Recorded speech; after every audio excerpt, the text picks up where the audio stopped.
Un matin, des bulldozers entaillent la terre sèche du Sahel et la poussière ressemble déjà à une carte d'avenir. Annoncé à 1200 km, le canal d'irrigation veut lier Burkina Faso, Mali, Niger, peut-être Tchad, en rompant avec prêts conditionnés, bureaux d'études importés et dépendances anciennes. Financé par recettes minières, réserves crypto et partenaires non occidentaux, appuyé par hydrologues sud-coréens, le Paris assume la souveraineté par l'eau, l'énergie solaire et des coopératives paysannes. Pour vous, suiveurs d'Ibrahim Traoré, que change vraiment ce ruban d'eau? Promesse, risque ou tournant pour des millions d'habitants ruraux? Ce reportage long forme clarifie ce que le méga canal change réellement, en séparant slogan, scepticisme et effets mesurables sur l'eau, l'agriculture, l'emploi et la diplomatie régionale. Le bénéfice pour vous: disposer d'un fil narratif net, des repères vérifiables et des scénarios à court terme pour juger la trajectoire. Nous suivrons le projet tel qu'il est décrit, un ruban d'irrigation annoncé à 1200 km, financé hors prêt, conditionnel, branché à l'énergie solaire et à des coopératives, avec appui d'hydrologues sud-coréens. Nous poserons les risques avant les promesses: gouvernance de l'eau, durabilité écologique, sécurité des chantiers, dépendance technologique, capacité d'entretien. Puis nous relierons le terrain aux politiques. Pourquoi des ex-combattants rejoignent les travaux, comment les pactes hydriques préalables limitent les litiges, et ce que cette méthode signale aux partenaires voisins. Enfin, nous préparerons votre grille de lecture, indicateurs, points de bascule et critères simples pour évaluer sans bruit l'action publique. Une question d'entrée de jeu. Et si l'espoir était mesurable? Une mini-révélation. Avant le premier coup de pelle, des pactes hydriques ont été signés avec le Mali et le Niger. Détails discrets mais structurants pour éviter des querelles d'aval, poser des volumes et fixer des saisons d'étiage partagées. Une mini-révélation. L'ouvrage annoncé à 1200 km se conçoit avec un appui technique non occidental, des hydrologues sud-coréens, et se finance hors prêt conditionnel, signalant la volonté de souveraineté opérationnelle d'Ibrahim Traoré. À partir de ces deux clés, le contexte s'éclaire: financement par recettes minières, réserves crypto et partenariats choisis, BRICS, Turquie, Émirats, pompes alimentées au solaire, reboisement continu des berges et gouvernance décentralisée via coopératives locales. La source promet une capacité d'irrigation pour plus de 40 millions de personnes, la relance de cultures vivrières et d'exportation riz, coton, mangue, et la création de plus de 5000 emplois techniques et d'ingénierie. Au sol, les signes matériels sont décrits: tranchées plus larges que des autoroutes, postes de pompage gros comme des stades, routes d'accès dédiées. La pacification relative suit les chantiers d'anciens combattants devenant sous-traitants, pendant que des écoles ajoutent des modules de gestion de l'irrigation, des groupes de femmes supervisent des cuves et des artisans fabriquent des vannes avec matériaux locaux. Les lignes de risque existent toutefois: durabilité écologique, sécurité des tronçons, maintenance et dépendance technologique. Mais l'architecture politique cherche à les traiter en amont par des accords de partage, une énergie distribuée et des responsabilités locales. La métrique mise en avant reste pragmatique: stabiliser l'eau au village, viser plus 15% de riz en 5 ans grâce au guidage satellitaire, réduire les importations à mesure que des hubs d'agrotransformation se déploient. Et sur le plan politique, affirmer une rupture avec le triptyque attendre, emprunter, suivre, au profit d'alliances choisies et d'une souveraineté outillée.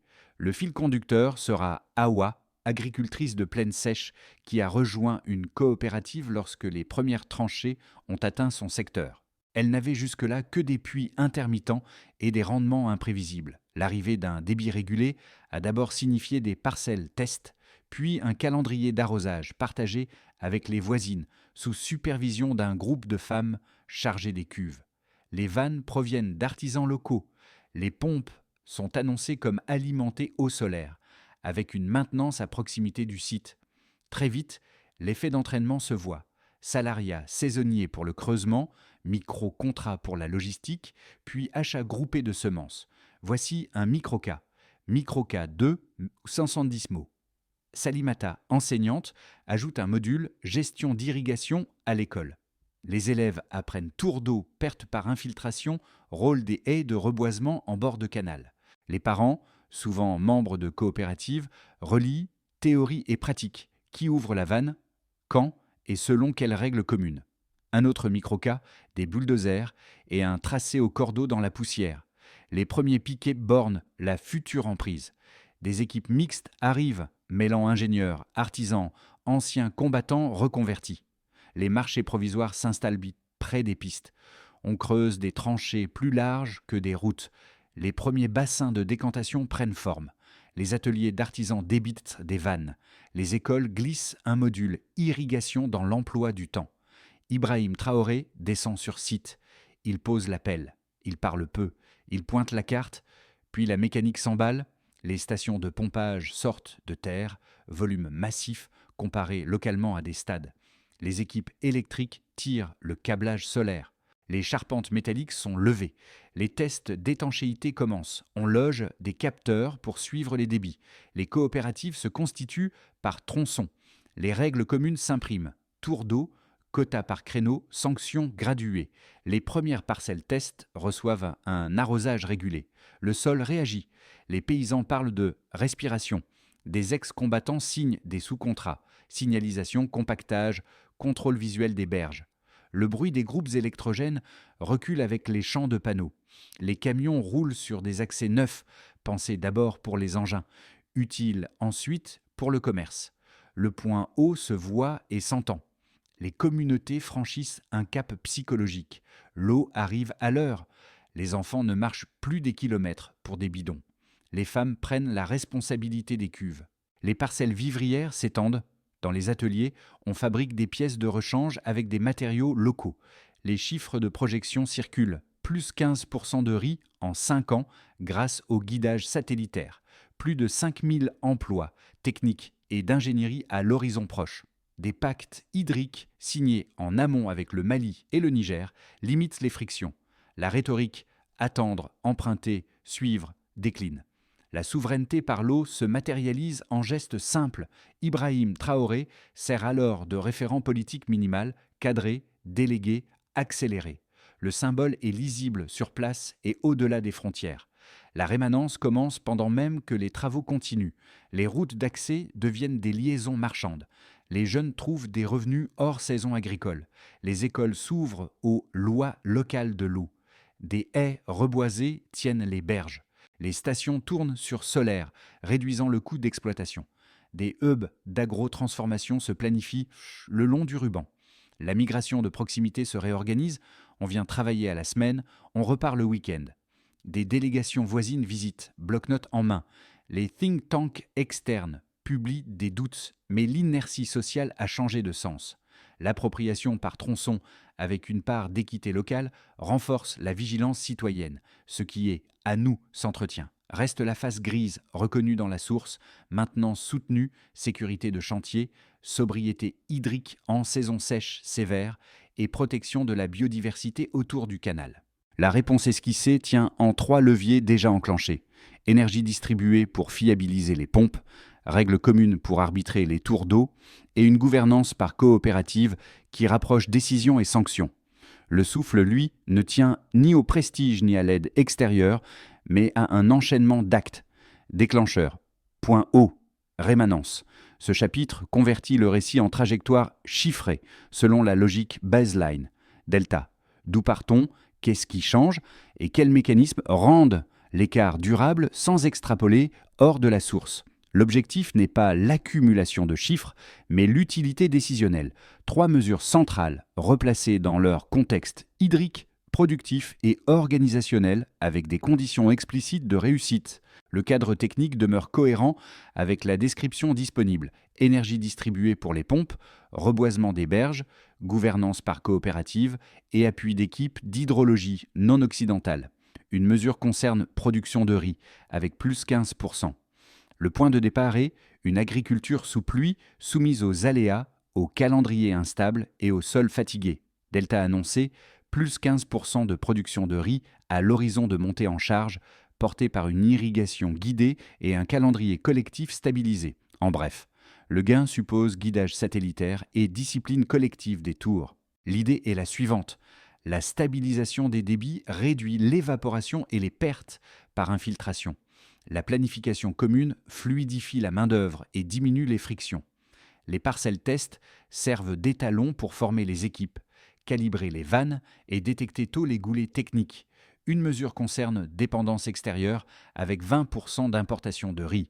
Le point de départ est un recours régulier aux importations vivrières avec vulnérabilité aux prix mondiaux et aux délais logistiques. Delta observé dans la source, 20% d'importation de riz après une première phase d'exploitation et d'extension des parcelles irriguées. En bref, la baisse suit irrigation régulière et ateliers locaux d'agrotransformation efficaces. L'idée est la suivante. L'irrigation fiabilisée étend progressivement les cultures vivrières. Des hubs d'agrotransformation s'installent le long du ruban. Les routes d'accès, conçues pour les engins, servent ensuite aux circuits marchands, raccourcissant le délai entre récolte, transformation et mise en marché. Les coopératives mutualisent le transport et l'entreposage. Une mesure concerne emploi technique, avec 5000 postes. Le point de départ est une faible densité d'emplois d'ingénierie rurale et des filières locales sous-équipées. Delta projeté, 5000 postes techniques et d'ingénierie, liés aux stations, à la maintenance et à l'instrumentation des débits. En bref, ces postes naissent autour stations, maintenance, capteurs et logistique qualifiée. L'idée est la suivante. La chaîne de valeur s'élargit au-delà du terrassement vers l'électrification solaire, le câblage, l'instrumentation, le contrôle des berges, la métrologie et la gestion de stock. L'inclusion d'ex-combattants comme sous-traitants pacifie des tronçons sensibles. Les écoles ajoutent des modules gestion de l'irrigation qui créent un vivier local immédiatement mobilisable. En lecture transversale, ces deltas présument 3 garde-fous. Discipline des tours d'eau, maintenance continue des stations, dispositifs écologiques, protecteurs sur les berges. Sans ces conditions, l'écart se referme dès la première sécheresse sévère. Avec elle, l'écart s'élargit mécaniquement. La fiabilité hydrique installe des habitudes, les habitudes structurent des marchés, les marchés stabilisent des emplois. Sur le plan politique, Ibrahim Traoré met en avant une souveraineté par l'eau. Sur le plan opérationnel, les coopératives rapprochent décisions et sanctions et rendent l'entretien ordinaire. Dans les deux cas, la valeur vient moins des annonces que des routines stabilisées. D'un côté, prudence écologiste et institutionnelle. Les critiques redoutent qu'un canal de 1200 km traversant des zones sahéliennes fragiles fragmente des habitats, concentre des conflits d'usage et crée une dépendance à des technologies difficiles à entretenir en brousse. Il souligne le risque de solutionnisme hydraulique. L'eau peut attirer des cultures gourmandes, accélérer la salinisation et déplacer la pression vers l'amont. La gouvernance serait le point faible. Sans régulation fine, les premiers arrivés captent le débit et les derniers paient le coût social. Enfin, l'exclusion des bailleurs habituels priverait le projet de garde-fous procéduraux et d'audits réguliers. De l'autre, efficacité socio-économique et souveraineté. Les partisans rétorquent que l'architecture décrite inverse justement ces vulnérabilités.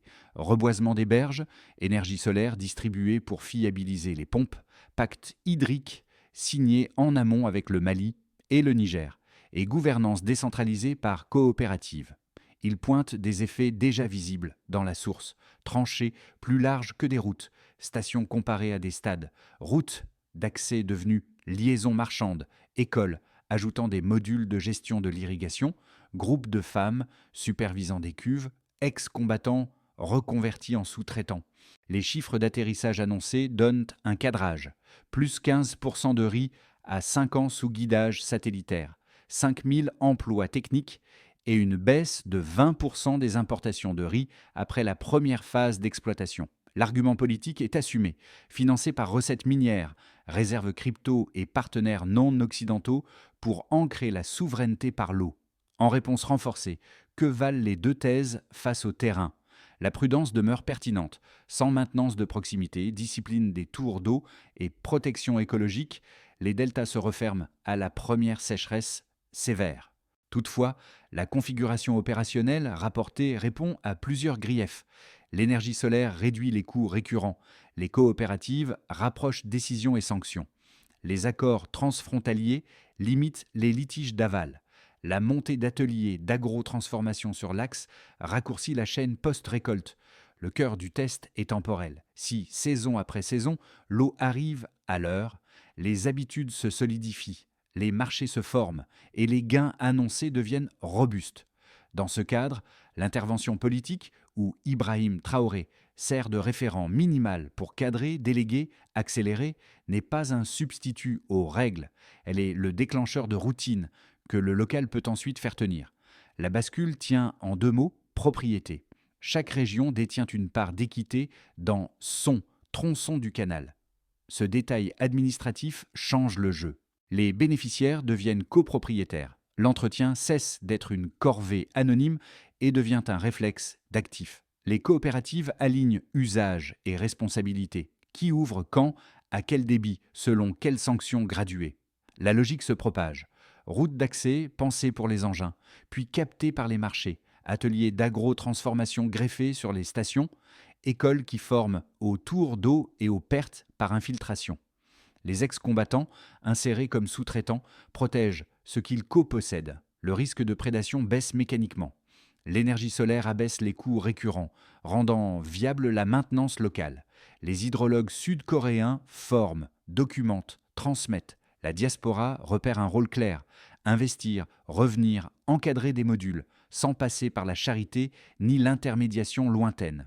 Politiquement, Ibrahim Traoré convertit un symbole en système. Souveraineté, oui, mais distribuée, donc robuste. Le point médian n'est pas une image, c'est une incitation. Plus la section fonctionne, plus la valeur commune monte. L'eau devient un actif, pas seulement une ressource. Alors, comment mesure-t-on désormais le progrès ? Pour ménages ruraux, le premier effet est hydrique et temporel. L'eau arrive à l'heure. Les corvées s'abrègent. Les enfants marchent moins pour les bidons. Les femmes prennent la responsabilité des cuves. Sur les parcelles vivrières, l'irrigation régulée transforme la survie en planification. On cale les tours d'eau, on teste riz, légumes, puis on étend prudemment. La source évoque un objectif d'irrigation pour plus de 40 millions de personnes. À échelle villageoise, cela se traduit par des routines visibles, vannes locales, haies de reboisement qui tiennent les berges, chemins d'accès devenus pistes de marché. Le revenu se diversifie, salariat saisonnier au chantier, micro-contrats de logistique, puis vente plus régulière quand les ateliers d'agro-transformation s'installent près des stations. Pour entreprises et filières, le ruban ouvre une chaîne de valeur. En amont, des artisans fabriquent monte-vannes et pièces. Au milieu, les stations de pompage, grosses comme des stades, appellent maintenance, instrumentation, électrification solaire. En aval, des hubs d'agro-transformation se greffent, raccourcissant le trajet récolte-marché. Les chiffres de la source cadrent les attentes. Plus 15% de riz en 5 ans sous guidage satellitaire. 5000 emplois techniques et d'ingénierie à l'horizon proche. 20% d'importation de riz après une première phase d'exploitation. La baisse d'importation n'est pas magique. Elle procède de l'augmentation régulière des volumes vivriers et de la réduction des pertes post-récolte, grâce aux ateliers proches des champs et aux routes d'accès d'abord conçues pour les engins, désormais utiles aux camions. Pour État et gouvernance, ici, l'effet est politique et procédural. L'architecture décrite renverse la séquence attendre, emprunter, suivre, financement par recettes minières, réserves crypto, partenariats non occidentaux, accords hydriques signés en amont avec le Mali et le Niger pour prévenir les litiges d'aval, gouvernance décentralisée via coopérative de tronçons avec part d'équité locale. Ibrahim Traoré sert de référent minimal. Cadrer la trajectoire, déléguer l'exécution, assumer la souveraineté par l'eau. L'énergie solaire distribuée allège les coûts récurrents. La maintenance de proximité devient prévisible. Les écoles ajoutent des modules gestion d'irrigation, ce qui crée un vivier de compétences locales. La pacification relative s'observe quand des ex-combattants deviennent sous-traitants, troquant rente de prédation contre contrat à l'avancement. Pour région et voisinage, le canal dépasse la frontière. Pactes hydriques avec Mali et Niger. Discussions avec le Tchad. Des délégations viennent, bloc-notes en main. La diplomatie se fait concrète. Partager saison d'étiage, volume, seuil d'alerte. harmoniser chemins d'accès qui deviennent corridors commerciaux. La narration publique change.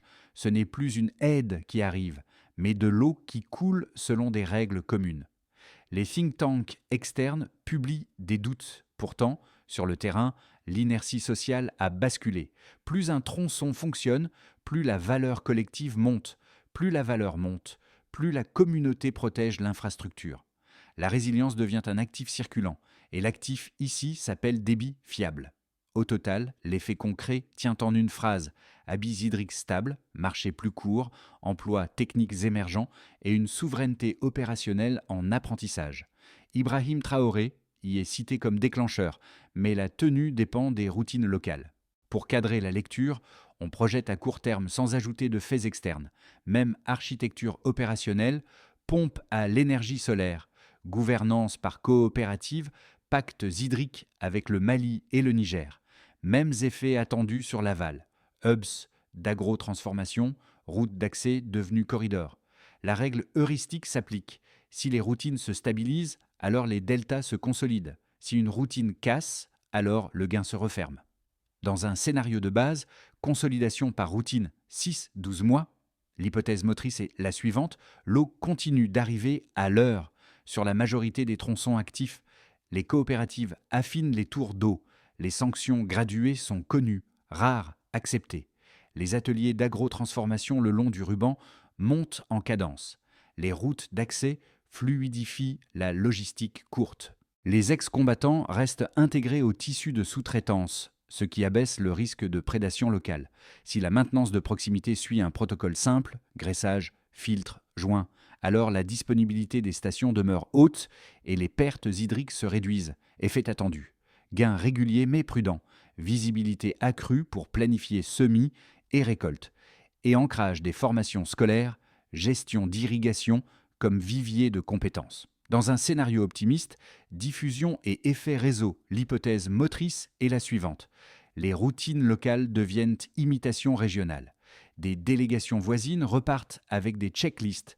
Les pactes hydriques s'étendent. Les coopératives, copropriétaires de tronçons, attirent l'épargne diaspora et des compétences de retour.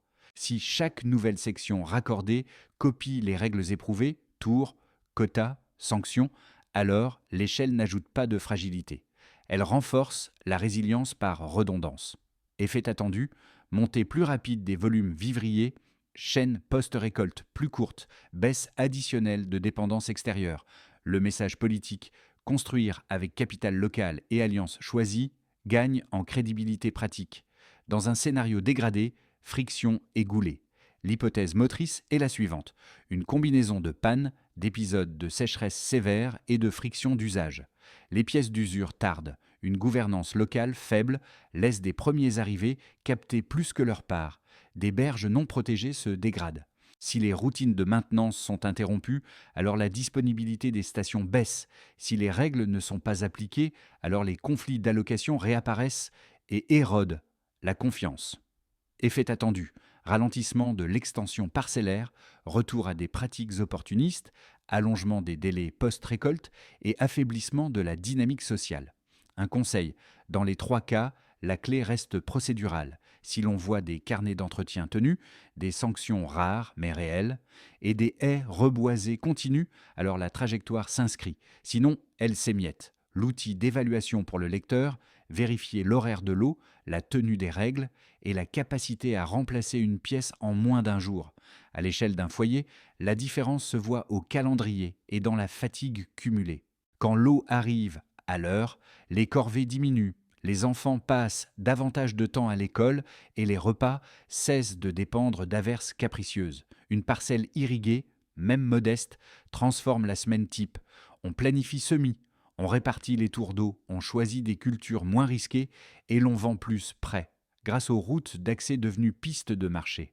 La santé suit ce rythme nouveau. Moins de trajets pour les bidons, davantage d'hygiène, des journées raccourcies sous le soleil le plus dur.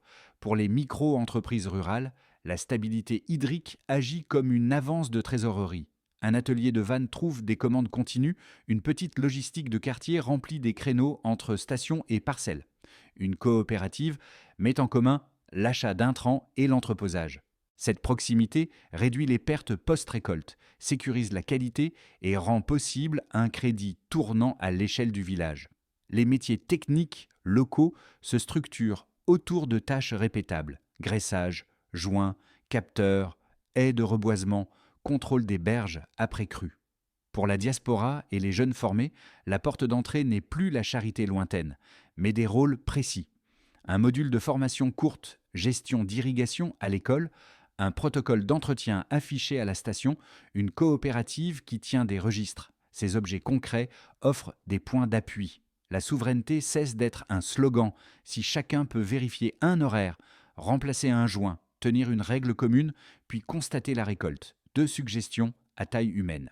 D'abord, documenter le quotidien. Un carnet des tours d'eau, des photos datées des haies, un relevé simple des volumes. Ensuite, choisir une action minimale récurrente, 5 minutes après chaque arrosage pour inspecter berges et vannes, toujours par 2, traces laissées au registre. C'est modeste. C'est précisément ce qui tient une infrastructure. L'objectif était le suivant: transformer un symbole en système répétable. La feuille de route suivante ferme les boucles ouvertes plus haut, horaire de l'eau, maintenance, gouvernance locale, et indique des repères simples à vérifier sur le terrain sans attendre d'audit lointain. Ibrahim Traoré fixe le cap. Les coopératives et les équipes techniques tiennent la cadence. On met en œuvre carnet d'exploitation standardisé sous 30 jours. Les responsables sont chaque coopérative de tronçon. Quoi? Un registre unique pour tour d'eau. Incident. Pièces changées. Quand? Rempli à chaque séance d'arrosage. Mesure. Taux de conformité des entrées, 95%, et eau à l'heure, 90% des créneaux. On met en œuvre maintenance de proximité sous 60 jours. Les responsables sont binôme technicien apprenti du village. Quoi? Protocole 12 points. Graissage, filtre, joint, capteur, étanchéité. Quand? Routine hebdomadaire, plus contrôle post-cru. Mesure. MTTR, temps moyen de réparation, 24 heures. Disponibilité des stations, 95%. On met en œuvre haies et berges vivantes sous 98 jours. Les responsables sont groupe de femmes plus pépinière le groupe pépinière local. Quoi? Reboisement continu à 2 rangs sur bord critique. Quand?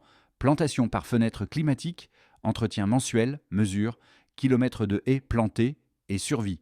80% à 6 mois. Érosion signalée en baisse. On met en œuvre chaîne post-récolte raccourcie sous 120 jours. Les responsables sont artisans, transport local, atelier d'agro-transformation. Quoi? Point de collecte à moins de 5 km des stations. Quand? Aligné au calendrier d'arrosage. Mesure. Perte post-récolte. Délai. Récolte-transformation 48 heures. On met en œuvre pacte d'équité et sanctions graduées sous 45 jours. Les responsables sont assemblée de tronçons. Quoi? Règles écrites, quotas par créneau, barème de sanctions. Quand? Voté en public, affiché aux stations. Mesure. Litige formel, 2 mois. Réitération d'infraction, 10%. En lecture de contrôle, si au bout d'une saison, les 5 métriques tiennent, la trajectoire se consolide. Sinon, on révise d'abord protocole et calendrier, pas l'ambition. La robustesse vient des routines visibles. On revient à Awa, à sa parcelle longue comme une journée, et au premier matin où l'eau a respecté l'horaire. Elle a ressorti le petit carnet, noté l'heure, comparé la couleur du sol, puis laissé 2 lignes pour la prochaine semaine. Ce geste, devenu rituel, ferme la boucle commencée quand des bulldozers ont entaillé la poussière. Le symbole se transforme en système, puis en habitude. Dans l'atelier, Moussa vérifie des joints avant l'aube. Sur la berge, des haies jeunes accrochent le vent. À l'école, un tableau liste les tours d'eau et les amendes rares. Le poste de pompage ronronne au solaire. Un apprenti recopie le protocole. La souveraineté cesse d'être un mot. C'est un horaire, un registre, une clé à molette partagée. Ibrahim Traoré n'est pas invoqué comme un talisman, mais comme un cadre, tracé, délégué, exigé des routines tenables, visibles, transmissibles. La joie, ici, n'a rien d'euphorique. Elle ressemble à la fatigue utile d'un soir où l'on a arrosé juste, ni trop tard, et où la semaine suivante paraît tenable à nouveau. La phrase clé est « le vrai monument ». Ici, c'est l'eau qui arrive. Si ce ruban d'eau vous parle, commencez petit et proche. Documentez une routine.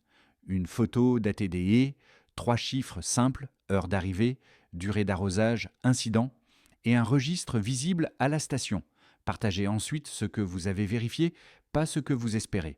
Une vanne qui tient, un joint changé en moins d'un jour, un calendrier qui évite les disputes. Si vous êtes de la diaspora, cherchez une prise concrète, financer un lot d'outillage commun, offrir une session de formation courte, revenir sur un tronçon où quelqu'un vous attend avec un protocole clair.